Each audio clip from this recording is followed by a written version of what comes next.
The air, water, earth, and sun awes us. The four awesome forces of nature can provide 1,000 times more energy than we need. You are also awesome. You and me and all Earthkind are the fifth element. We are literally changing the world. Technology is now harnessing nature's awesome power for electricity, heat, and transportation. And the best news is that the clean energy transition can save us money and create a more prosperous, just, beautiful, and sustainable civilization today. Welcome to the Awesome Earthkind podcast. And if you would, let folks know who you are, where do you live, and what kind of work do you do? Hi, Ron. Lovely to be chatting to you. My name is Andrea Fox, and I'm a broadcaster. I work in TV and radio, and I have the brilliant Age of Plastic podcast, which I started because I just wanted to work out how to be more sustainable and be waste-free. And I really love interviewing people. That's my day job. And so that's what I do for the podcast now, using the gateway issue of plastic because everything is connected. Yes, indeed. And where do you live? You got that little accent. Got the little accent, yeah. So I'm from a town just outside of London called Reading. That's where I was born. So I don't think I have any accent at all. This is like, but I know I don't sound like the Queen, but I'm talking to you from East London right now. So you have a lovely accent. So thank you. I love an accent on the podcast when I do my own podcast. So I'm very excited to be chatting to you later on as well for the Age of Plastic podcast. Yeah, it's going to be great. All right. So why do you focus on plastic? So I feel like plastic is the environmental issue, the climate change issue that we see most easily because it's kind of hard to see or feel connected to a lot of climate change issues. We're not going to go out there and build our own energy plant, but we can be more mindful of what we bring into our home. And I think seeing that waste, putting the plastic in the bin, knowing it's going to landfill and knowing that it can't be recycled, that's something where we have a bit of power. And I think if you kind of empower people to start asking questions about the little things, well, what's this fast fashion polyester made out of? Where's it made? What's going to happen to it at the end of its life? What can I do to reduce the amount of this flexible plastic that's not going to get recycled? How can I stop that coming into my house? And I think once people start asking those kind of questions, that's how it was for me anyway, then you start asking questions about everything else. And I think we all have to blame the plastic hate on David Attenborough, really, don't we? And that brilliant TV program. I know it's made it all the way around the world. I remember when it first came out here in the UK and everyone was just like completely taken aback. And I think you've got to kind of hand it to him. He's definitely put that issue of plastic waste on our oceans front and center with Blue Planet. Yeah, amazing. We like to start off with an inspirational quote. We call it a quantum quote that helped frame the conversation. So do you have one you care to share? I was like, oh, this is going to be so difficult because I don't know any. And then I immediately thought of 500. So I've managed to round it down to 2. So it's a RuPaul quote. I don't know whether that's accurate because I do think he has fracking on some of his land on one of his ranches somewhere in the US. I think it might be in Wyoming. If you can't love yourself, how the hell are you going to love anyone else? And I also like the one which I've read in a book recently, which is all about fast fashion called Consumed by Aja Barber. It's called I Don't Know How to Tell You You Should Care About Other People, which I think is Lauren Morrill. I managed to find that it was attributed to her, that quote, because I think a lot of the time, that's we want to care about each other. And I'm always surprised to find people who have arguments to do with how we should be doing things in the world that don't kind of focus on not only care for yourself, but care for everyone else. So I hope you like those quotes. I do. They're wonderful. Thank you very much. All right. So what kind of activities do you do on promoting plastic and empowering people? So as a broadcaster, I thought, well, what can I utilize? What do I care about? What are my skills? And that's where the podcast came about. So there's lots of things in there in a hopefully very non-judgmental way, because God knows I've done everything wrong in terms of the environment in the past before I knew better.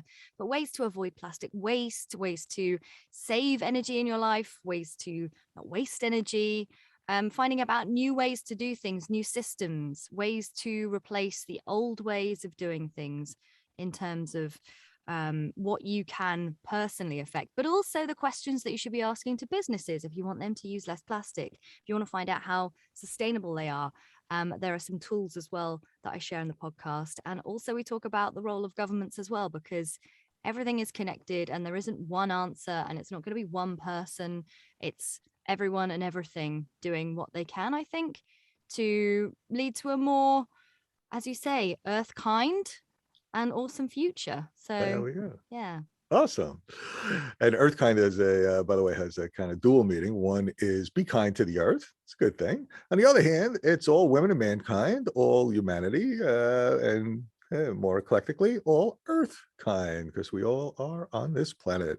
So it's not just man and womenkind, it's earth kind. So yeah, I double love meaning that. that. Yeah, right. Great stuff. Mm. So what kind of activities do you promote? Do you do? And what kind of do you promote besides the podcast, doing the podcast? What kind of things do you urge people to think about and do? Yeah. And funny that I'm talking about double meaning. Age of Plastic, the podcast meaning, also had the sort of double meaning of greenwashing, which we talk about a lot on the podcast, and giving people sort of a bit of a idea of where those sort of flag terms might come up that don't necessarily have a meaning, that they maybe have to look a bit deeper in when it comes to making those purchases, choosing, their energy provider, deciding what clothes they're going to buy, what food they're going to buy, literally everything. We've covered so many things on the podcast, from jewelry to mobile phone cases to tech, to your bank account, because everything in the background is connected to the energy that we use.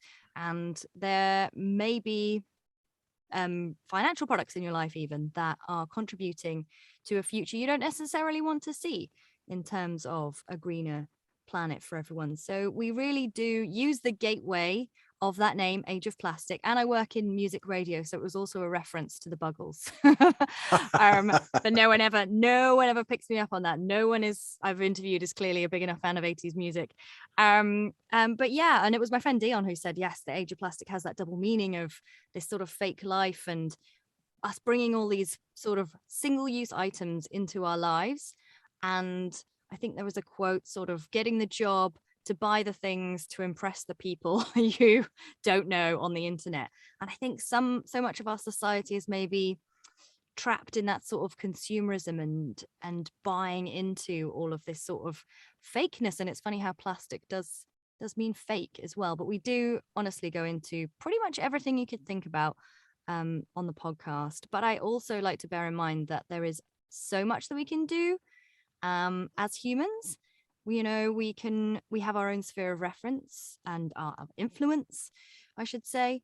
And we kind of need governments and businesses to join with that as well. So I don't want people to think that listening to the podcast is all about, you should do this and you should do that, because that's not where I'm coming from.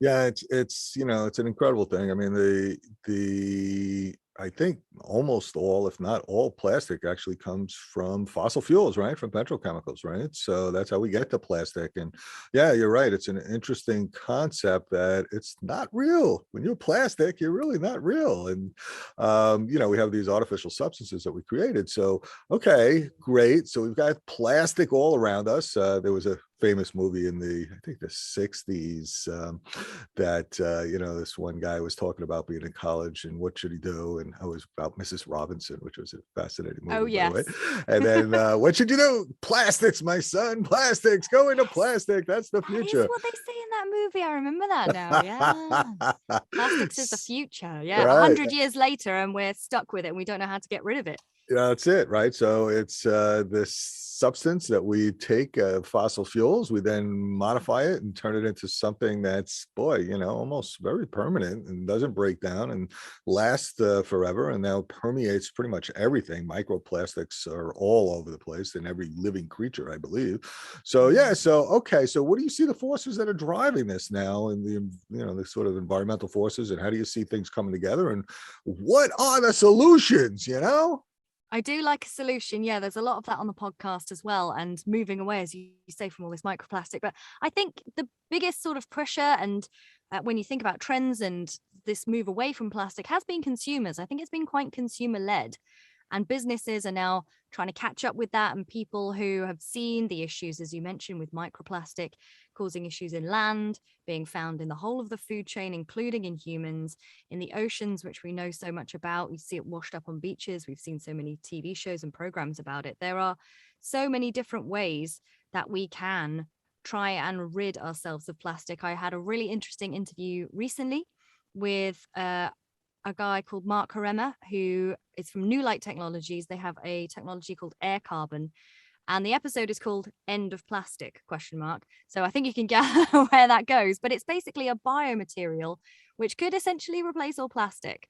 And it is carbon negative, the making of this material. It looks and acts like plastic, but it biodegrades without harming the environment. And I think there's so many different, I'm going to be speaking to a company called Not PLA here in the UK in an upcoming episode.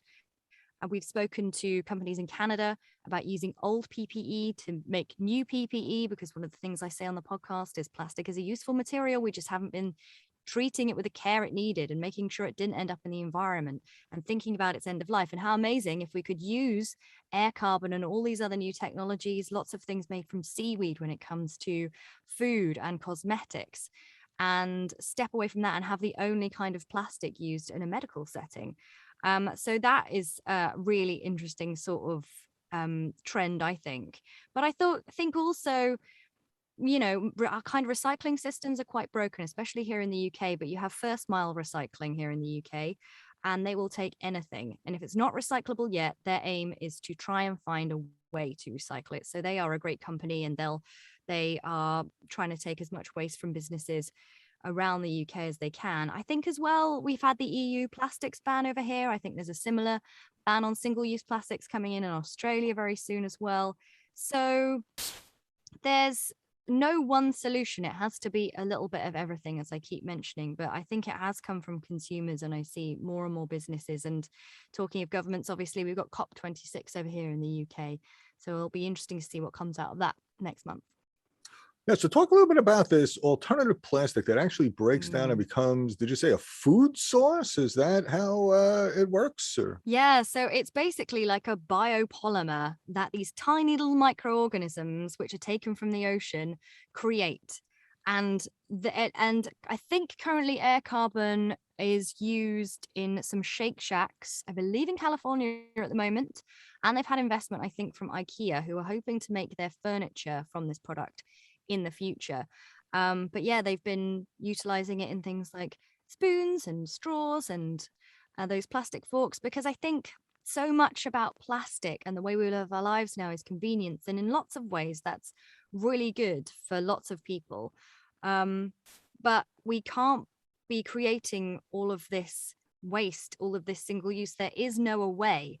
As so many people on the podcast have said, we throw things away. We use things for minutes, seconds sometimes, and then we throw it away, and there really isn't an away anymore, and we need to think more carefully about that. And I think the amazing thing with air carbon is they've actually taken over, Mark talks about this on the Age of Plastic podcast episode he spoke to me for. They've taken over an old plastics factory and basically hired all of the old staff who are now working on this non-fossil fuel, more energy efficient, as I say, it's carbon negative, the making of this fuel, because the organisms that make the air carbon product, I should say, you take carbon from the atmosphere in the making of it. So that is how it's a carbon negative product. So I think the idea is that maybe if you have these sort of factories replacing our petrochemical ones, that would be a future I would like to see for sure. So you have these microorganisms in these former plastic factories. They take carbon out of the air, which is fantastic. And then they put it into making a type of plastic, but that plastic breaks down and becomes a biofeed source for microorganisms as well, right?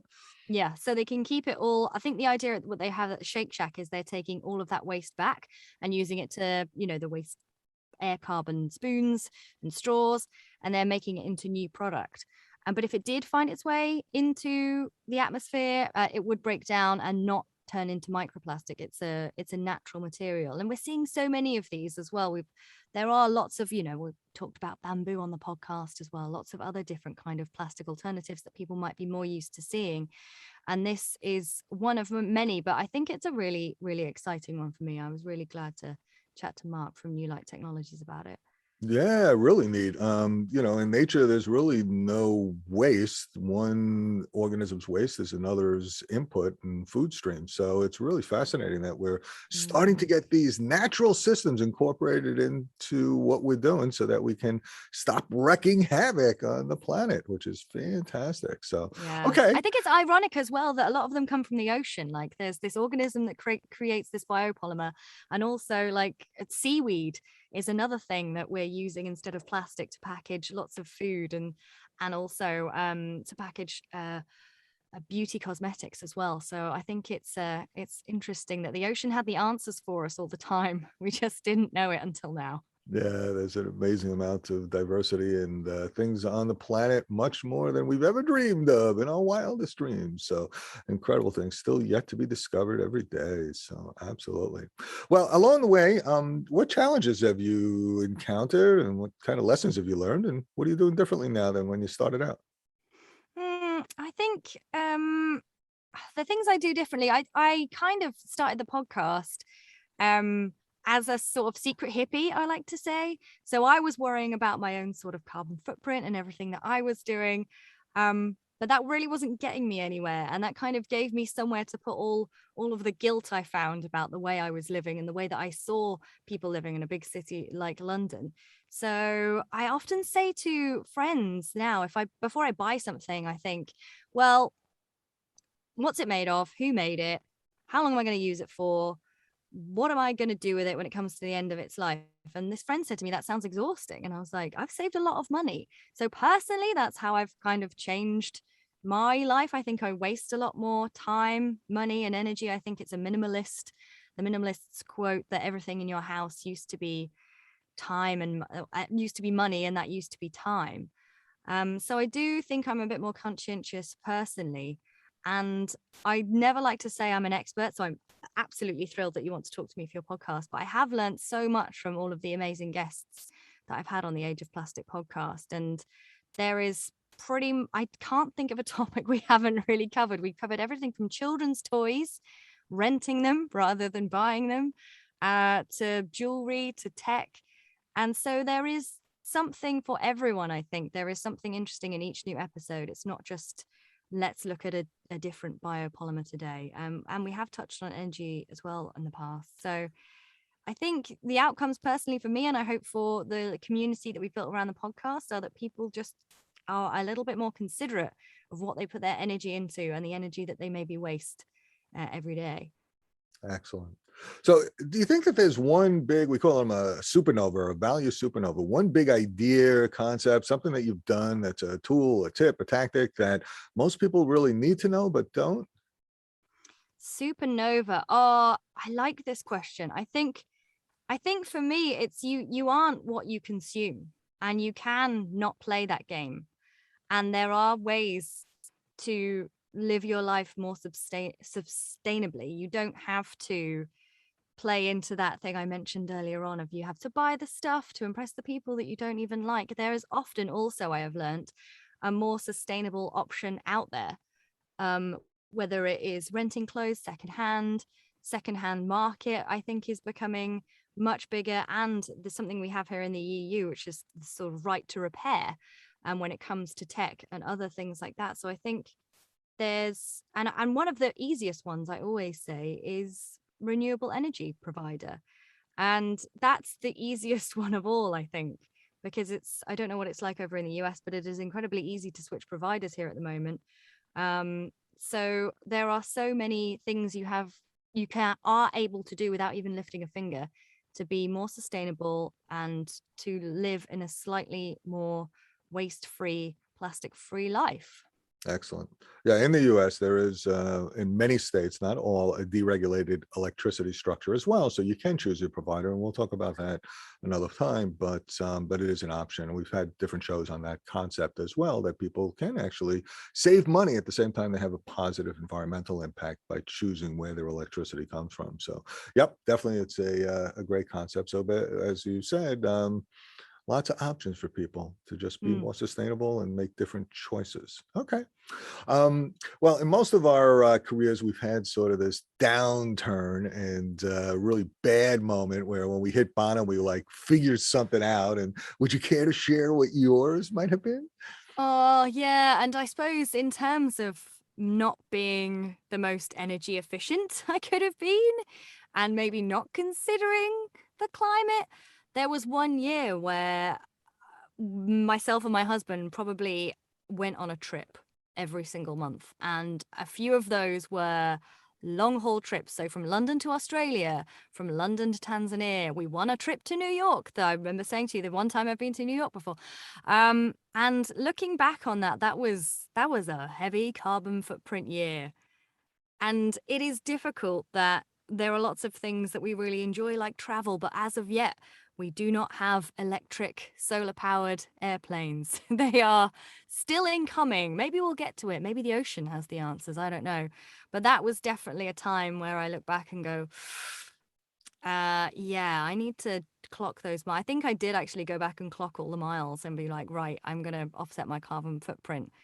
But yeah, that was a moment where and all of the moments I look back and think of the things that I've bought and wasted. Around Christmas I do a like gift buying guide, and I'm just like, please don't buy stuff that people don't need. My family, I have an Irish background. You do not come to someone's house empty handed, but I feel like there's a lot of stuff in landfill that I wish I didn't buy, but those are some pretty bad ones, I think, for me.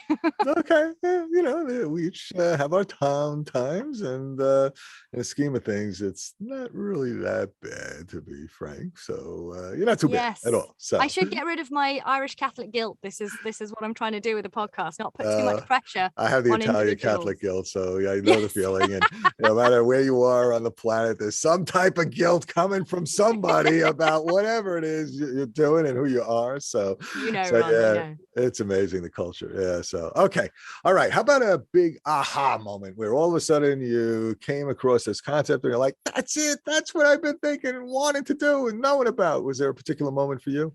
I mean, air carbon, which we've already discussed, is very exciting. And I do think these plastic alternatives really are really exciting in terms of decarbonizing the economy. I also think as well, we've spoken to Juliet Davenport. She used to be the CEO of Good Energy here in the UK. She now works on energy research and renewables. She's julietdavenport.com if anyone wants to go and follow her. And obviously you can listen back to her Age of Plastic podcast episode when she was the CEO of Good Energy. But realizing that there can be some greenwashing around your energy provider. But even just saying, I want a renewable energy provider is a message to the energy market. And so again, that you are doing your bit. Don't let anyone be like, well, they can greenwash or they can buy their energy from some, I think everyone is, capable of doing a certain amount of research, but every small step is getting us to a better, more sustainable planet for everyone. So yeah, I think that was a good moment. And like I said, changing your energy provider to a renewable one is so easy. Yeah, So yeah, there's some that's a big major aha impact. moments for me, for sure. Great. Outstanding. All right. We're going to enter what we call the Pulsar Round. Some people call it the lightning round, but here we call it the Pulsar Round. And we're going to ask you a series of questions, and we're going to look for your short, succinct, amazing, and mind-blowing answers. Are you ready? I'm ready, I think. All right. There we go. First, what's the best advice you've ever received? Well, my grandmother used to say, who's looking at you, when I would be very shy as a kid. I'm not sure that's great advice, though, when I think back on it. So I like done is better than perfect. Don't let perfection ruin just creating and starting something. Perfection's the enemy of the good, right? So Mm. don't let perfection be the enemy of the good. There you go. There you go. Get That's something it. done. Love it. That's great. All right. One of your personal habits that contributes to your success. So my friend Dion taught me the Pomodoro method, where if you're really struggling to start something, just set a timer for 20 minutes and you have to concentrate on it for 20 minutes. And normally by the time you've done that, you're on a roll and you've already made a big start on it. I also love the artist's way, which is a great way of just being creative and thinking more creatively. So that would be for me. What's the artist's way? It is a book by Julia Cameron. Oh, Yeah. we're going to ask you about for the book that you'd recommend. So there you go. I know Okay. that's my way of sneaking in another one. Oh, two. Okay. So The Artist's Way by Julia Cameron. Yep. And your other book recommendation? Go ahead. I would have to say Consumed by Aja Barber, which is out now in the US. I think it came out this month. Is It Really Green by Georgia Wilson Powell is another one. If you are ever thinking, is this switch that I'm making really green? It's a really good, I think, good solid basis to start questioning everything from energy to plastic in your life.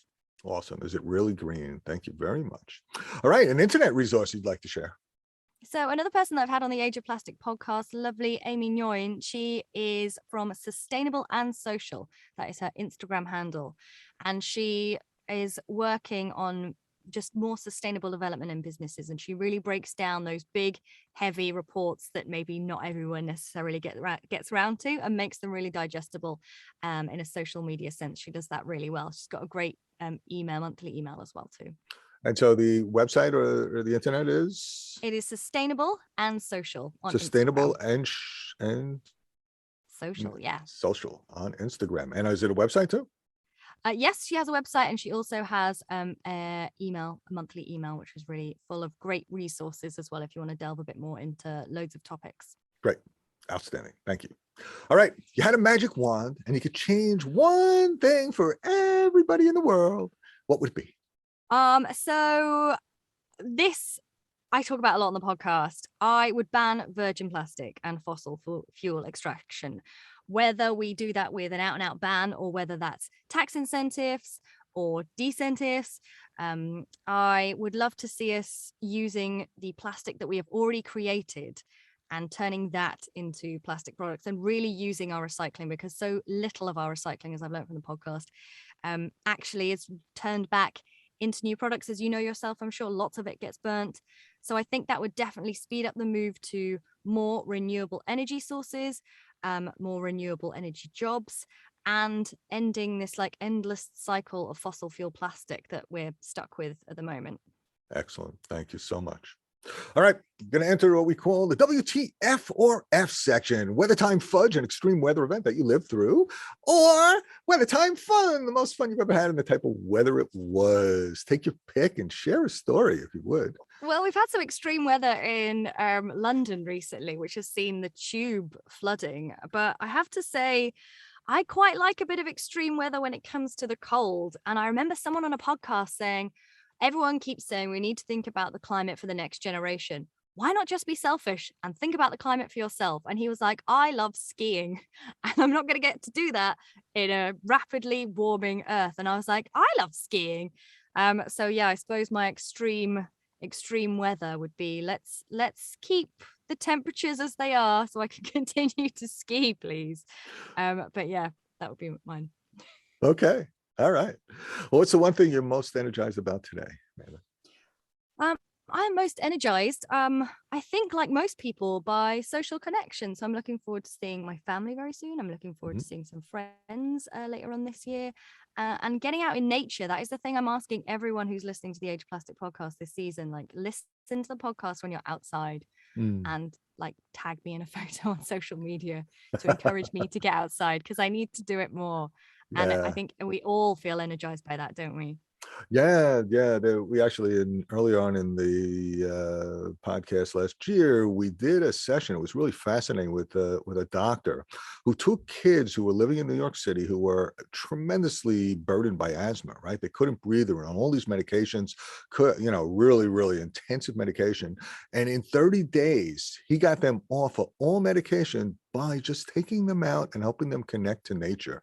It was like an amazing insight about how we're all so disconnected in our daily lives from just being in touch with nature. And yeah, you're absolutely right, Andrea. Like, that connection is so vital to our well-being and our livelihoods. So yeah, it's really excellent point. Thanks so much. All right. Well, what's your next steps? What are you doing from here? So, a bit like the magic wand moment that you asked me about, I've said on quite a few other podcasts as well, I love supporting petitions from my guests on the podcast and campaigns. And Michaela Loach's Stop the Cambo Oil Field is one at the moment, trying to put pressure on Boris Johnson, the Prime Minister here in the UK, not to open up that extra oil field and prioritise renewables. But I want to sort of work on my own magic wand. Maybe the Age Plastic podcast could ban virgin plastic in the UK. Who knows? Who knows? But I want to focus on doing something like that with the community that we've built around the podcast. Outstanding. Excellent. Yeah, great. Wonderful. All right. Grand finale. So give a piece of parting advice and the best way for folks to get a hold of you if you'd like them to. Okay, so some parting advice. It's okay to fail, and no one really knows what they're doing, frankly. So just try and start it and they will come. That's what I did with the podcast, and it's given me such a lot of joy and knowledge. So if you want some non-judgmental, sustainable, plastic-free ideas and to have a chat with me, you can find me on Instagram, Age of Plastic Podcast. Hello, I am Andrea Fox on Instagram as well. Or if you're a Twitter person, Andrea _ Fox is where you'll find me on Twitter. But if you search for Age of Plastic Podcast wherever you listen to your podcasts, you will find me, and all my contact details are there. Outstanding. Anything that you wanted to cover that we didn't talk about? No, I think that's all good. Thank you so much for having me. Andrea Fox of the Age of Plastic podcast. Thank you so much. This was a real pleasure. Thank you so much, Ron. Have a great day. Thank you. You too. Bye. Thank you for joining us today, awesome Earthkind people. Do you want to increase your climate impact by a factor of 1,000? Then pick up your phone today and call your United States congressional representative and both your U.S. senators and ask them to support the federal Build Back Better bill. Build Back Better will create the largest climate protection action in American history. Because so few people take the time and make the effort, our elected representatives interpret the opinion of everyone who calls or writes as representing the views of 1,000 other citizens. Congress will vote on the Build Back Better bill that aims to get our country to 80% pollution-free electricity by 2030 and cut climate pollution 100% by 2050. The Build Back Better bill provides tax incentives for solar, wind, energy efficiency, electric cars, charging stations, and more. And it will finally cut the subsidies for fossil fuels. It will also drive major investments into communities that have been disproportionately hit by environmental injustice. When you make the calls, spread the word via social media by posting images of a large red exclamation point using the hashtags #CodeRedClimate and #CodeRedCongress. You'll be joining some of your favorite musicians and celebrities, including the Dave Matthews Band, Dead and Companies, Billie Eilish, Melissa Eldridge, Phineas, Maroon 5, Brittany Howard, John Baptiste, Alex Benjamin, Leonardo DiCaprio, Jane Fonda, Mark Ruffalo, Damien and Stephen Marley, Group Love, Huey Lewis and the News, and many more. When the Build Back Better bill passes, the United States can enter the global climate negotiations on November 1st, with America setting out to cut climate pollution 100% by 2050 and be able to encourage other nations to do the same. If not you, then who? The time is now. Act now. Pick up the phone, call your congressional representatives and U.S. senators, and help create a better future for our children and all the 7 billion Earthkind people on the planet.